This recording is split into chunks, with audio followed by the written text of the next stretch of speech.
I'm Mar Oscategui, founder of the International Maternity and Parenting Institute.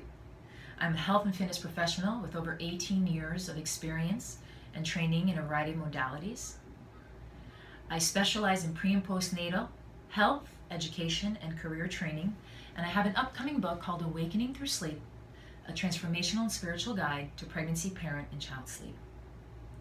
I love sleep. I love the world of sleep. Sleep not only allows us to reset, restore, repair our human body so that we can have more energy, so that we can be more alive and more present in our everyday life, more healthy, live more optimally.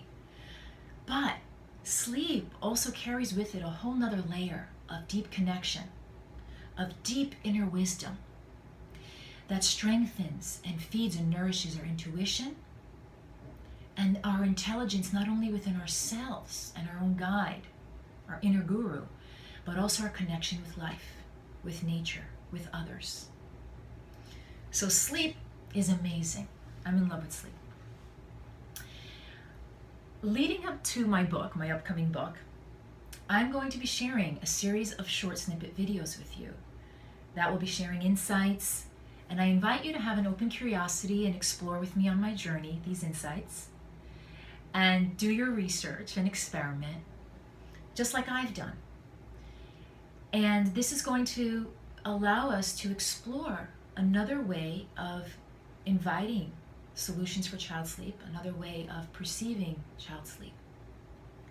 Today I'm going to start with behavior. I'm going to start with behavior and how it relates to child sleep, because the majority of sleep approaches and methodologies, solutions that are given to families, are based on behavioral approaches. And so if you go to your pediatrician, and I'm talking in general, go to your pediatrician, most likely they will tell you to have your child cry it out. Or if you go to a sleep consultant, on average they will give you a sleep training program. It's called sleep training. And they'll introduce to you, a methodology or a variety of methodologies to choose from, whether it's cry it out, no cry, or sleep lady shuffle, or shush pad. And there's a variety of different approaches that are out there. And they're all based on sleep, a combination of sleep foundations and behaviors and working with those. But if we begin to dive into what behavior is, we begin to understand that there's another layer, and another layer that leads us then to understanding sleep on a whole nother level. The definition of behavior involves understanding one's conduct, understanding the way one functions, but more importantly, understanding that behavior is a response. It's a response to various stimuli. And that stimuli can be internal and external, a combination. But it's a response to all that stimuli. And so what is that stimuli? So for example, when a child has trouble sleeping, when they're crying, we want to understand why they're crying, why that behavior, okay? So we rule out medical approaches. We rule out that they're hungry. We rule out, that they need, let's say, a change in their diaper. And so we think it ends there. But there's so much more to it, because sleep is connected to so much more. Sleep is connected to, there's anti and pro sleep foods, so nutrition. Sleep is connected to energy. Sleep is connected to bonding and relationship. Sleep is connected to nature and sunlight and cycles and rhythms. Sleep is connected to thoughts and emotions, to movement. And these are just a few. And so much is connected to sleep. And so when we begin to go to that next layer of underlying behavior, we get to the root. How many times we've probably all experienced this. So you go to a forum, you go to an online forum where you ask your friends a general question about child sleep. Oh, my child's having trouble sleeping. There's, follow these sleep-wake windows, follow this approach, follow that.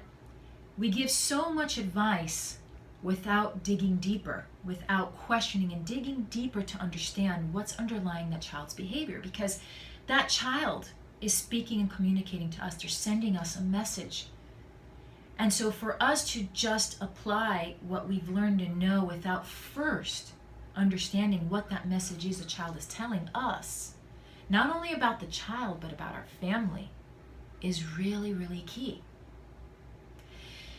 So when you go to your pediatrician or your sleep consultant or what have you, and they provide you a sleep training approach that is based on this behavior, it might resolve and might get your child to sleep.